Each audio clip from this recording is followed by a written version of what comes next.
put your hands together as a welcome on stage. Ngozi, Chukwu. Hi, guys. Hello. I'm super happy to be here because it's like so nice to be around young people in tech. I could have been a developer, but it's very hard. People are trying. So I'm super happy to be here. What we're going to discuss now is similar to what was discussed previously, the AI for Good session. How was that session for you? Was it fun? Did you like it? Yes. So in this case, we are going to discuss how can, fintech companies be innovative? How can they be quick on their feet to create new things quickly while still complying with regulations and laws and not breaking, things, people's lives? Because it's fintech, they're handling your money, right? So if you're going to be creative with technology, you still have to figure out how to be compliant. So I'm going to have some really interesting experts who will come up here and explain to us how they are making it work. How are they balancing innovation? How are they being agile and still being compliant? So I'm going to call them up, and you should give them an applause as they come up. The first person is Seyi Akamo, CTO at TUROG. And then we'll also have Babajide Shoyebo, Senior Product Manager at SeerBit. Please clap for them. Thank you. We also have Chesvic Hillary, Senior Software Engineer at GeegPay. I'm super happy to have you guys here, and I'm sure we're all going to learn a lot from them. So, one of my favorite things, my favorite, quotes that I've heard several founders say is to fail fast, right? Break things quickly and move on, right? And that's actually how you guys get to be so innovative. It's how you distinguish yourself from traditional companies like banks, right? So, but then you still have to figure out ways to make sure that you're not you're stepping over the line, but not so far that things break in a way that can't be fixed. And this session is to help us understand how you guys are doing that in your various companies and fields. So my first question will go to GeegPay. Yes. So, there are diverse laws, regulations in different countries. What's the fintech regulations here in Nigeria are somewhat different in Kenya, in Ghana, Cote d'Ivoire, right? And very often, companies need to expand to all of these regions. So how do companies in your sector, how do they manage these diverse regulatory landscapes without compromising on innovation and speed? Can you hear me? Okay. We do this by ensuring we work hand in hand with those who are in the industry of compliance. So early in the product, we really integrate most of these regulations into the product. Also, we work with regional, making sure for each regions, the products kind of fit the region and the legal system is not broken in any way. So these are the little approach we put in place in ensuring that our products can meet the need of the local and also make them feel relaxed, like it's their native product, but at the same time not breaching those legal terms. Thank you for sharing that. So you work closely with legal teams and also regional regulators to make sure that everyone is comfortable with the work that you're doing. Is that how you guys do it at SeerBit? Okay, at SeerBit, what is important for us is to form partnership as fast as possible with existing players in those countries that we're about to enter, because we realize that if you try to, do everything by yourself, you get burnt, you don't move as fast as possible. But if you have someone that has, been able to, ride the ropes, it's now easy for us to identify those individuals or those organizations and have some interesting partnership with them. And that's how we've been able to scale as fast as possible to well over 12 countries in Africa. Yeah, and we are counting more. 12 countries, which ones? So we have Uganda, Kenya, Ghana, South Africa, Tanzania, and so much more. Actually, we are fast growing into other countries. And for you guys, it's partnerships. Yes. For you, it's working closely with like with your legal team and also. That's right. I'm curious about, because you mentioned earlier backstage that you've worked with, like you guys have done work that has been in several markets, right? So what's your approach to innovating quickly while being compliant? Yeah, so like he said, the quickest way to actually make traction is through partnerships, essentially. Some of the projects we've done, similar to his 10 countries Pan-African, you probably want to start with a use case, right? A use case would be like a simplistic version of how will this work in a small, controlled environment. From a regulatory and compliance standpoint, like he said, you want to broadly look at 4 areas, right? The first will be privacy, right? Another will be, are the consumer protections laws slightly different per region? And this is separate from data privacy.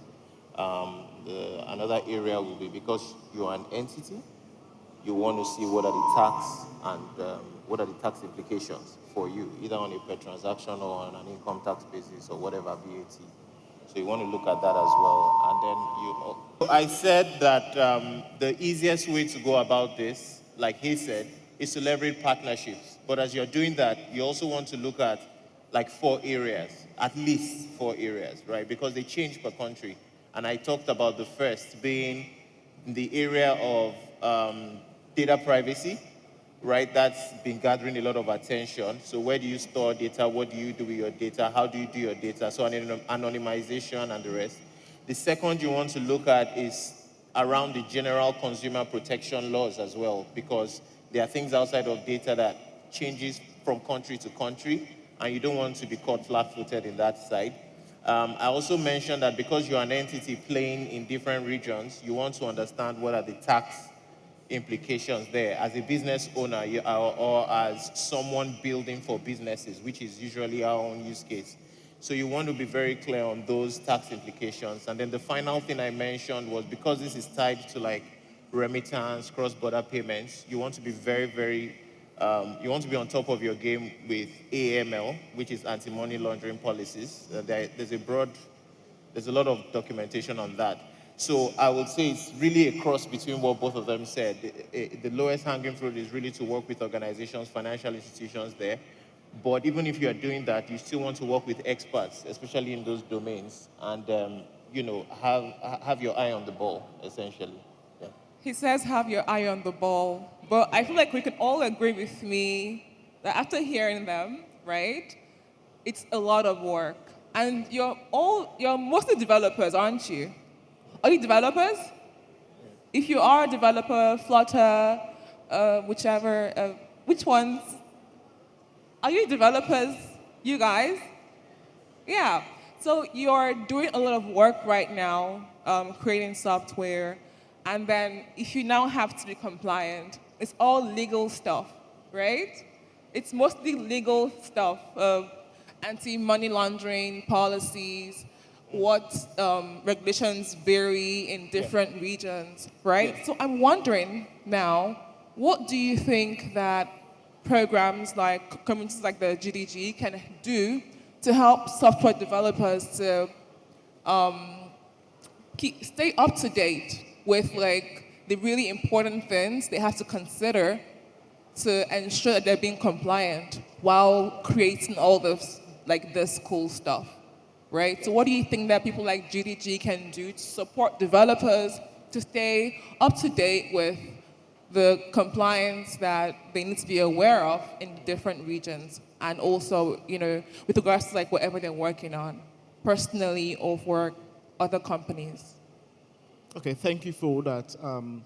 I think GGG has actually started by bringing up this kind of forum to enlighten everyone as to the risk compliance requirements across different countries. Even in Nigeria, the compliance requirement is there, right? This is one forum for that. Another thing that GDG can actually do is to, I believe there are communities that the developers are part of. They can let everyone know certain information, especially for those different countries. So those information can be passed across in those community groups, and those information can then be made available. Another thing that comes to my mind is, for you to be able to enter another country, you need to have tried certain things, right? To be sure that it fits the country that you're about to enter. And so GDG can actually, engage with compliance, regulatory and compliance sectors in those different countries, create a sandbox for developers to be able to test those things that they're actually working on before they actually get to the hands of the customers. So from there, you can actually identify and say that certain things will not work for you, certain things will work for you. And I'll just let my other colleagues to answer some of those things. But from my perspective, I think it's important to have those things in place, provided by GDG, and makes work easy for the developers. Yeah. Thank you so much for sharing. Do you have anything to add? Yeah. Yes. When it comes to compliance, getting involved at the early stage is very critical. So if you ask anyone that is into fintech, they will say compliance is almost 90% of actually what we do in fintech. The rest is just us bringing innovation to be able to beat that problem. So seeing that compliance is key and critical, what needs to happen in the early stage, what GDD can do, they can create a share pool resource where they can have things like compliance checklists, the basics one. They can have a template where they can use, if I'm just starting up as a developer, I can just pull that, check my template, and then I can work with that. And that will foster a culture of compliance at an early stage. I heard of a startup which actually went into fintech, but not with compliance in mind. So what actually happened at the end of the day is when they get their bill for one of their compliance tools they were using, it was more than 90% of what they will make as profit. So that just shut down the company. But if they've been familiar with such tools at an early stage, they will have no different strategy that they could have put in place that will help them achieve their goal. That's very interesting to say, a checklist, right? Yes, please. That sounds very good. You guys can actually hear them properly, right? So I'm very sure that in the audience, there are people who are pretty much building their own, apps, right? And it's very, very hard when you're building a fintech app. It's really hard to buy trust from consumers. There's compliance, where you have to tell the government that I'm doing the right thing. And there's also having to tell people that your money is safe with me. If you want to send money from here to Cote d'Ivoire, you can do it on my app, trust me, right? So like there's like a part where people who are up and coming, developers or founders need to be able to buy trust from users. They install users that, I'm actually safe or compliant with whatever rules there are to ensure that your funds are safe. So how would you recommend that people who are starting out, right, what should they do to buy trust, to gain trust from users, from early adopters? So, so there are lower hanging fruits, right? And some of the easiest and some of the quickest are, you see certifications, standards, right, that are done here. So it might not be the most expensive ones, like say the PCI DSS and all of the SOCs, but you realize that by just ensuring that you are keeping up with the trend, and especially the low-hanging fruits like the NDPR, those areas, you can actually start putting credibility on your products and what you do. We also talked about learning and working with partners in other especially when you're doing cross-border work. The same thing applies as well. Even in your partnership decisions, right? You're able to try and identify established brands. So you see people trying to get into, say, a MasterCard program or a Visa program. Those are the kind of things that give credibility beyond funds to what it is you're doing, right? Another thing is even in the design of your product itself, that also lends a lot of things in terms of credibility, because you might not notice, but you might see that, I don't know if you've ever experienced where you sign up on one app and then immediately you start getting all these silly SMS messages, right? Because you realize that somewhere, somehow, a service is not as secure with your details, and you just write them off permanently. So even those things, you don't have to think of the big things like standard certifications, but how are you dealing with data? Who are you sharing customers' data with? Do you need to provide consumers' data, or can you anonymize when you are, if you are passing it on to a third party? Can you anonymize email and different things like that? So those are strategies you can kind of put in place, right? So I think that's. Thank you so much. Yeah. So there are lower hanging fruits, certifications, Yeah. partnering with trusted or more established companies, Yeah. and also showing consumers that their data pretty much is safe with you. Yeah. And you can do that also by the way you design your platforms. Yeah. That's very key. I wonder, do you have anything to share?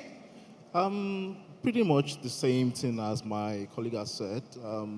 When you look at it, especially when you're entering a new country, the first thing you need to ask yourself is, as a developer, is who does your customer in those countries, who do they trust, right? So some countries, especially in Kenya, Ghana, they rely more on mobile money rather than bank transfers and the likes. So you want to partner with those mobile money operators as early as possible, and you identify those individuals or those organizations early enough. So by having some media publicity that I've actually partnered with this person that the customer trusts, right? It makes it easy for you to actually buy that trust for yourself. It might be a long-hanging fruit, but it's also very, very important there. Just to also elaborate on the fact that when you're building your product, it's important to take care of those minute things. And it's very, very, very, very important. You don't want to early, at the point of onboarding, inundate your users with so much requests or so much information. And you then need to have a way to gather those information later down the product onboarding, rather than just making it that you want to collect those information. And you can also tier your transaction, basically. So at onboarding, you can ask for certain information, but you restrict the kind of access that they can have on the app. For you to get more, you had some layer of requirement. So that makes it possible for you to be compliant and at the same time not put yourself out and scare the customers away. That's very interesting. I just want you guys to know you can actually ask questions. If you have questions, you can put your hands up and someone can notify us that someone's hand is up. So just feel free to put your hands up to ask questions if you have any. So now I want to ask a question. Everyone is talking about AI. So, and you noted earlier that there are some tools people use for compliance. They're expensive. Also, I've seen some startups that are pretty much now popping up just to handle compliance, right? So it's actually a compliance market in some sense. Then that means that there definitely are ways that AI can be used to reduce the cost of compliance, Very right? much. So I'm wondering, are there are there ways that AI is currently being responsibly used to help, people that have these businesses to achieve compliance? Yes. Or, okay, yeah, go on. Yeah, very much. AI play a big role if you are looking at moving in terms of speed and also in terms of security. AI can help you do some prediction based. So, for example, if you are into a loan company, you can predict the risks of a user based on the data you feed uh, the AI already, so they can help you know if this user is loan worthy or if this user is if this user will not be one of those users that after they collect your money they just disappear out of the out of the thing. So you already have that risk assessment for them. So AI can also be used to make decision in terms of your queue, your back queue. Maybe usually you do a manual review of all your users to know what to do. But over the time, if you have transactions that you be feeding your user, an AI can detect which transaction is a fraud and which one is actually positive, so it can let it go. So AI play a crucial role. So the more, if you are going into anything that have to do with compliance, the more you have AI on your side, the more you can actually move faster. You just have to train your model and ensure you eliminate bias in your model. Okay. Speed and also helps to eliminate bias. That's cool. Are there any interesting apps that you know of, or like maybe APIs that are currently popularly used by, as you mentioned, people in London or people that are doing cross-border trying to avoid fraud? Yeah, the popular one is to use most, because most of these AI, some of them are quite expensive, but just stay with the open AI. They allow you, what's it called? You can play Okay. along with it, um, and Yeah. they are good to a reasonable extent, you know. So a reasonable extent, Yeah. you can trust their judgment. I get you. Do you have anything to add? I think one way that AI would really reduce your footprint is if you're familiar with the financial industry, you realize that a lot of this compliance related work are actually repetitive. There's a lot of periodicity amongst these things, right? And the other bit is that because they are periodic, there's a lot of automation that goes on behind the scenes. So what artificial intelligence can do for you is to help predict things like impact of changes on like a complex architecture, right? If this system is changing, what does that mean here? If this periodicity is more, if you're bringing on a brand new country, right? What is the impact on that? So you can have some kind of, should I say, ML type program that is listening for machine pattern detections, right? And then what you're looking at is, are there any anomalies to the existing patterns? Those are things that it feels like an expensive upfront cost. It's not an out-of-the-box software, it's development effort. But once you have it rolling, right, you pretty much have it on autopilot, and it takes a lot of further down work. So it takes out repetitive tasks, essentially. Yeah. Thank you. That's interesting. Yeah, I would love to add to that, which is an interesting submission by my colleague here. Actually, there are compliance tools available that you can actually latch on. You don't necessarily need to build from scratch, right? And those compliance tools most times use AI and machine learning to actually power some of the things that they do. And some of the things that they do involves, passing your transactions across, and you then set the kind of algorithm that you want to be able to track. Say, for instance, if there is an overload on a particular bin, you can identify it early enough and your compliance team can flag the transaction, flag the business, or even flag the individual that is trying to game the system. And another thing that those compliance tools then help you to do is, there are different laws coming in, especially in Nigeria, where CBN is always coming up with new things, and I believe it's a function of certain things that happen in the industry itself, right? They're always coming up with new things, and how do you keep up with those kind of changes, especially in the compliance area? Those tools can, get those information from CBN, get those information from the regulatory committee, the regulation, and then, give you the impact on certain things. Then those things can then be used for your own personal information and, and decision making, basically. And those tools, they are not that expensive as you might think, but in actual sense, if you look at it in terms of, if I don't get this tool, what is the impact to my business? You realize that it's actually what's an important to get those tools. Yeah, like buying it now, it will save you a bigger expense later. Thank you. Do we have any questions? Yes, hi. Can we get him a mic?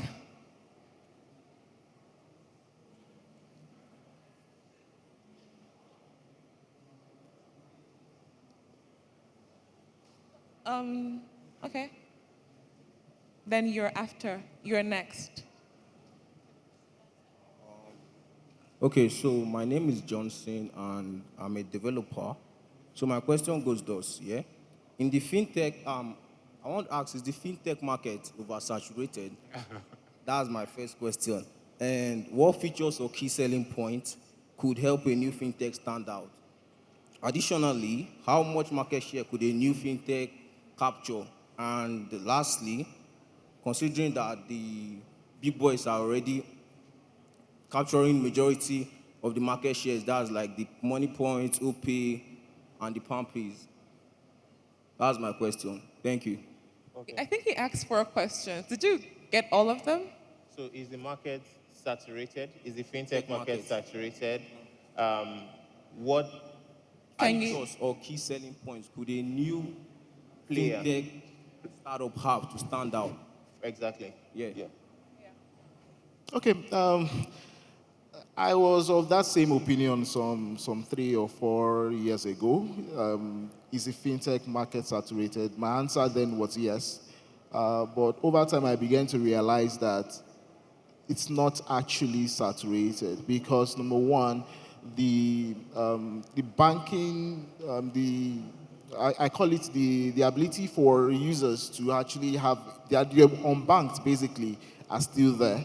So there are certain things that the existing fintechs have been able to do, and it's not everything that they can cover, right? Even the problems that the businesses and customers still face are still facing it actually. So you realize that the fintechs hasn't solved everything. So there are still rooms for newer fintechs to actually come and do those things. And to answer the second question, where can you actually stand out? The reason why the fintechs are existing is to solve the inadequacies of the bank. So if you look at, say, for instance, money transfer, bill payment, you also look at, say, loan management, especially with a lot of known companies coming on, and you also look at savings, the piggy vest and the like.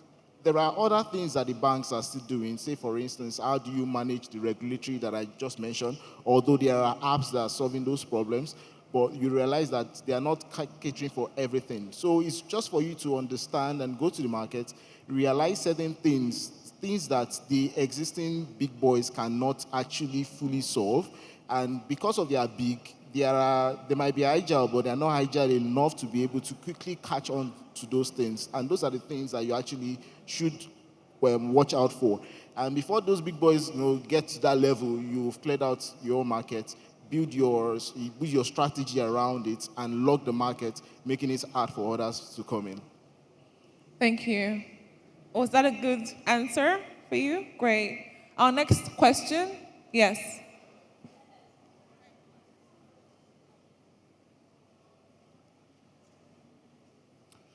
Thank you very much. I'm Thompson, a front-end engineer.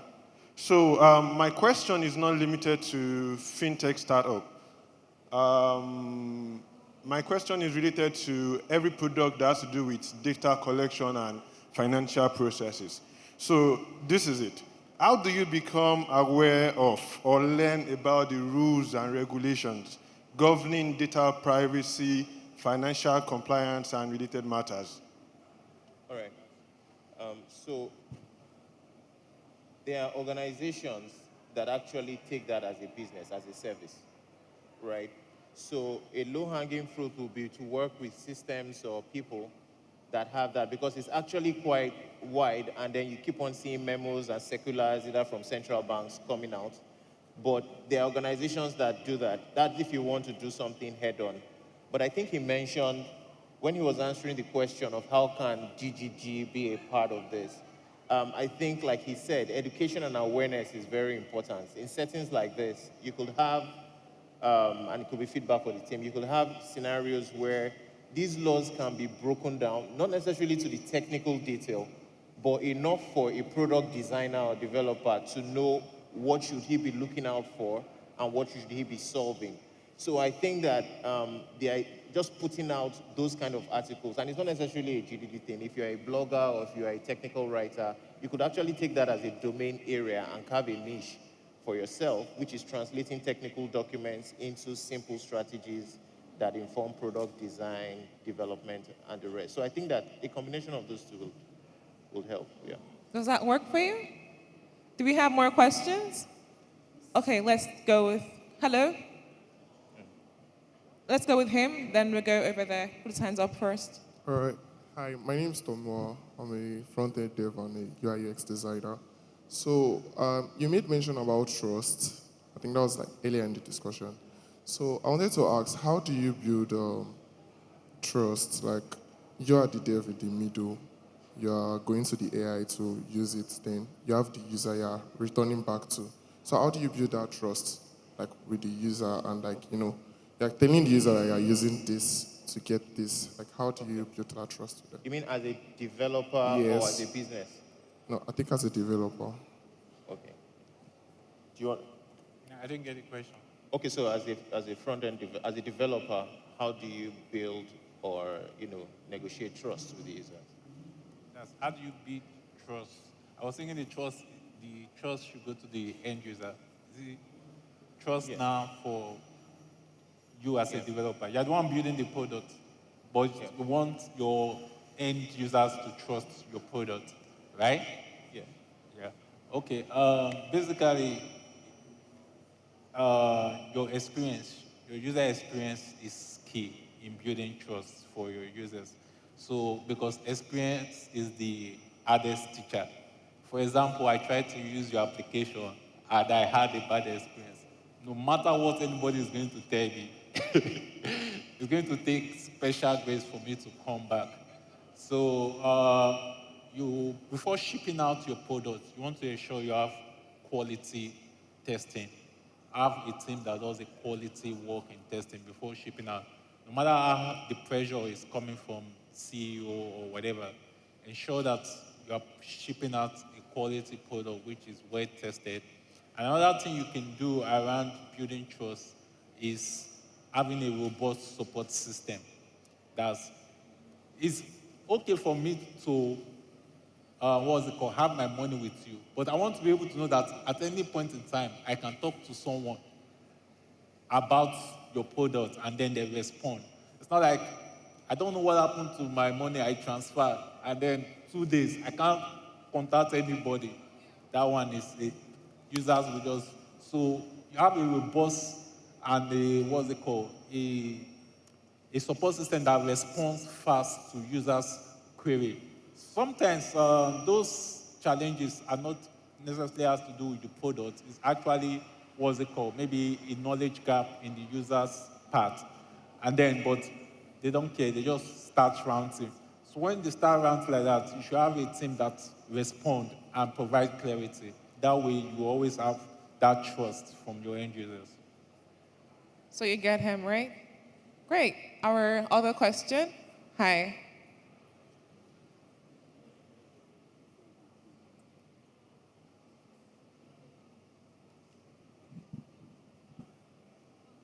All right. Hi, everyone. My name is Excel, and my question is directed to the panel, but also specifically to you. So I really want to understand, for a new startup expanding into newer markets, maybe not a new startup, because if you're expanding, you might have gained some ground already. So about the compliance tools you were talking about earlier, how do you guys do it at SeerBit? How in a market where the data collection and protection rules are different, so do you use multiple tools for this, or the tools you use, do they have to adapt to that newer market? Because there was also, I also overheard a situation, a scenario where users sign up to your app, but they are getting notifications, different notifications, and that trust is no longer there.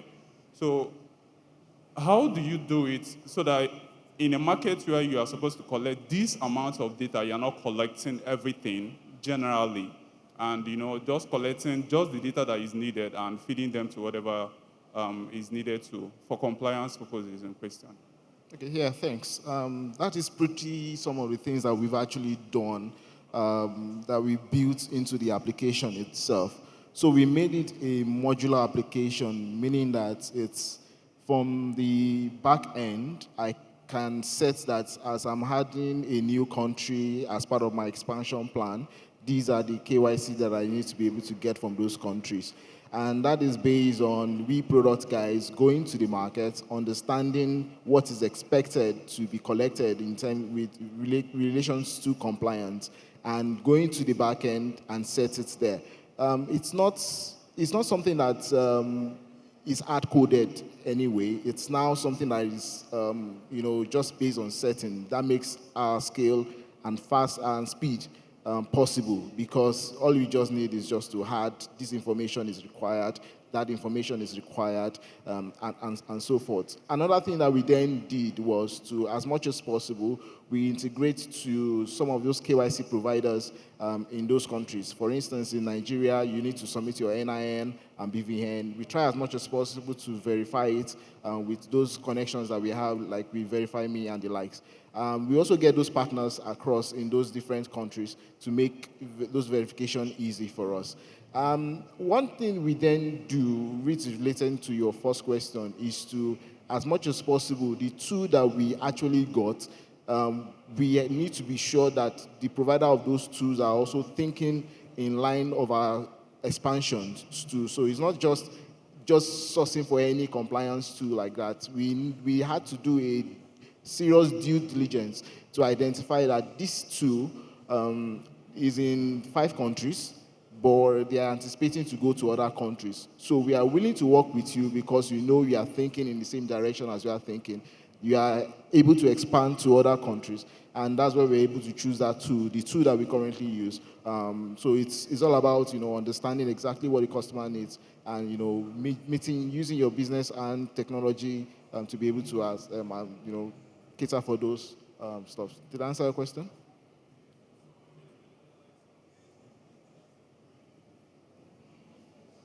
Yes. Yes. So the question he asks is base templates across those different.